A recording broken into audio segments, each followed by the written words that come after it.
Welcome to a new video. जैसे कि मेरी ये वीडियो प्रीलिम्स के बाद आ रही है, तो प्रीलिम्स से पहले से ही मैंने लगभग 10-15 दिन पहले से ही वीडियो बनाना बंद कर दिया था, शॉर्ट और लॉन्ग दोनों। तो आफ्टर प्रीलिम्स ये मेरी पहली वीडियो है, लॉन्ग वीडियो। तो अब प्रीलिम्स का रिजल्ट भी आ चुका है, तो मेरा इस बार का क्या एक्सपीरियंस रहा, कैसा मेरा रिजल्ट रहा, ये सब मैं आपके साथ शेयर करने वाला हूँ। तो इस बार मतलब ऐसा लगा था कि मतलब 100% मैंने अपना पूरा दिया, 100% मैंने अपना दिया और 100% पूरे चांस थे कि मेरा इस बार हो जाएगा, लेकिन मेरा बैड लक कि मेरा भी इस बार भी मेरा क्वालिफाई नहीं हो पाया और मेरा सेकंड अटेम्प्ट था। लेकिन कल जब मैं रिजल्ट चेक किया तो अंदर से बहुत गिल्ट फील हुआ, रोना आया। मतलब कुछ देर सोचा मैं कल वीडियो अपलोड करूं, लेकिन कल हो नहीं पाया, वीडियो बना नहीं पाया, मन नहीं किया। पूरा दिन ऐसे ही मतलब उदासी में निकला। तो आज शाम मैं वीडियो शूट कर रहा हूँ, यानी कि जून ऑफ 13 को। क्या मेरा 2 साल का एक्सपीरियंस रहा, क्या कुछ मैंने इसमें सीखा और क्या अभी मुझको पढ़ना बाकी है, कहाँ मैंने गलतियाँ की। ये बहुत से ऐसे सवाल हैं जो आप एक न्यू एस्पिरेंट मालूम नहीं होता, उनको पता होना चाहिए कि कहाँ एक एस्पिरेंट गलती करता है और कहाँ न्यू एस्पिरेंट को गलती नहीं करनी चाहिए, और क्या क्या अभी मेरे को पढ़ना बाकी है, कहाँ कहाँ मैंने बहुत गलतियाँ की हैं अभी। तो सबसे पहली गलती तो यही रहती है एस्पिरेंट की कि अपना सिलेबस कंप्लीट नहीं कर पाना। यानी कि ऐसा नहीं है कि यूपीएससी का सिलेबस हर कोई कवर कर पाता है, नहीं।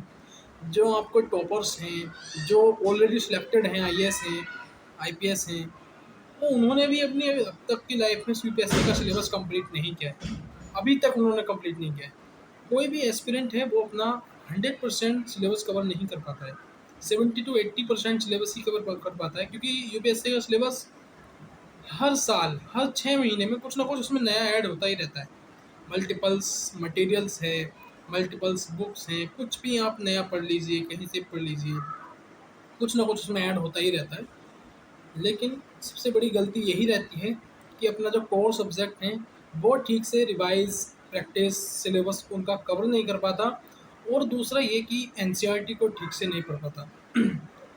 मेरी इस 2 साल की जर्नी में मैंने सबसे पहले जो गलती की थी वो एनसीईआरटी को लेकर की थी कि मैंने एनसीईआरटी बिल्कुल नहीं पढ़ी। लेकिन इस बार मैंने वो गलती बिल्कुल नहीं की और मैंने इस बार एनसीईआरटी पढ़ी, अच्छे से पढ़ी, नोट्स भी बनाए।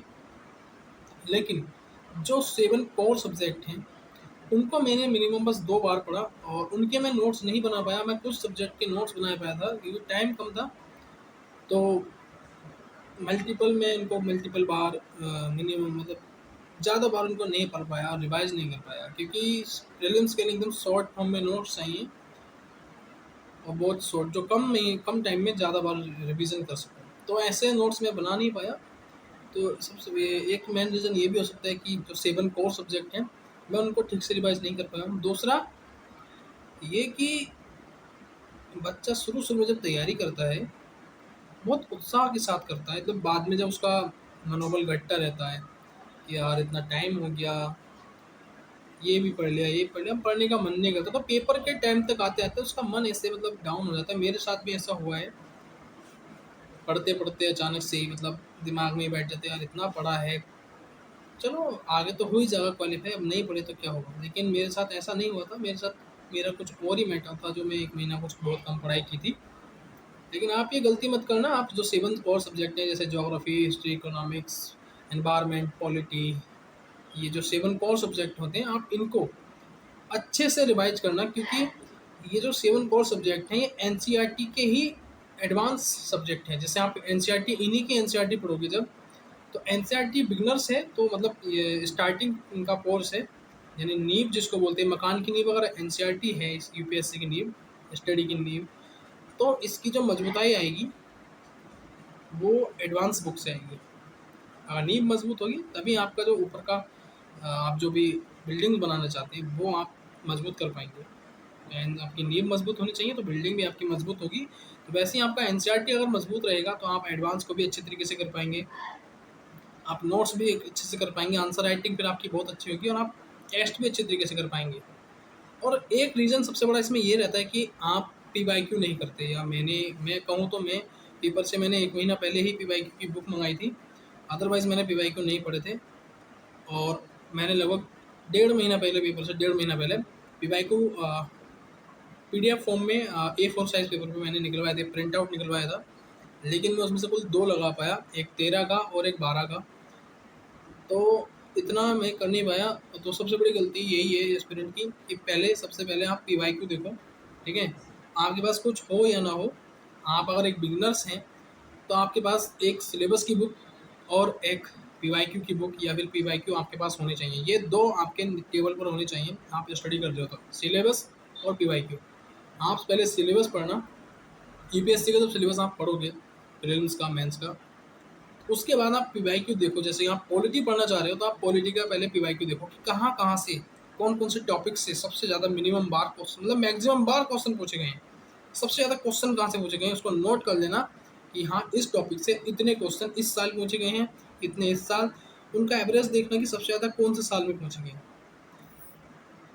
तो जब आपका टोटल निकले, मतलब लगे कि हाँ, इस टॉपिक से बहुत ज़्यादा क्वेश्चन आ रहे हैं और हर साल 2-3 क्वेश्चन आते हैं या 1-2 क्वेश्चन आते हैं, या ज़्यादा ही क्वेश्चन आते हैं, उस टॉपिक को आप सबसे अपना मजबूत कर लेना, उन पे ज़्यादा ध्यान देना, क्योंकि नेक्स्ट ईयर भी उस टॉपिक से एक ना एक क्वेश्चन ज़रूर आता है। तो ये मैंने देखा था, लेकिन फिर भी मैंने कुछ कोशिश की थी पीवाईक्यू पढ़ने की, लेकिन सॉल्व नहीं कर पाया, मैं पढ़ ही पाया सिर्फ। जब आप उनको देखो तो आप पढ़ भी लेना, उनको पढ़ने के बाद आप उनको सॉल्व भी करने की कोशिश करना, जहाँ आपका 50% सिलेबस कवर हो जाए, तो उनको आप पीवाईक्यू को सॉल्व करना शुरू करना। अगर आपका 80% सिलेबस कंप्लीट हो जाए, तो आप टेस्ट लगाना, टेस्ट सीरीज मॉक टेस्ट लगा देना। ऑफलाइन आजकल कहीं भी मिल जाते हैं, ऑनलाइन मंगा लीजिए, या फिर अगर आप दिल्ली रह रहे हैं, आप ऑफलाइन रहकर तैयारी कर रहे हैं या ऑनलाइन तैयारी कर रहे हैं, तो आप ऑनलाइन मटेरियल मंगा लीजिए, आपको खुद मटेरियल मिल जाता है। नहीं तो आप टेक्स्ट बुक है नाम का एक ऐप है, वहाँ से भी आप टेक्स्ट बुक खरीद सकते हैं यूपीएससी की। तो बस मैं आपको यही सलाह दूंगा कि अगर आप इस तैयारी को कर रहे हैं पीएससी में, अगर आप एक बार उतर चुके हैं, और टफ एग्ज़ाम तो है ही, लेकिन ये चैलेंज एग्ज़ाम भी है, अपने आप से भी, अपने परिवार से भी, और इस यूपीएससी से भी। जब एक बार आप इस फील्ड में आ गए हैं, यूपीएससी के फील्ड में आ गए, तो इसको स्किप मत करना। मैं भी अभी जब रिजल्ट आया था तो सोचा कि स्किप कर दूँ, पर नहीं, ये मेरा गोल है, यूपीएससी मेरा गोल है देश की सेवा करने के लिए। अब ऐसा नहीं कि देश की सेवा मैं किसी भी पद पर रह कर सकता हूँ, पर मुझको कुछ बड़े लेवल पर सेवा करनी है।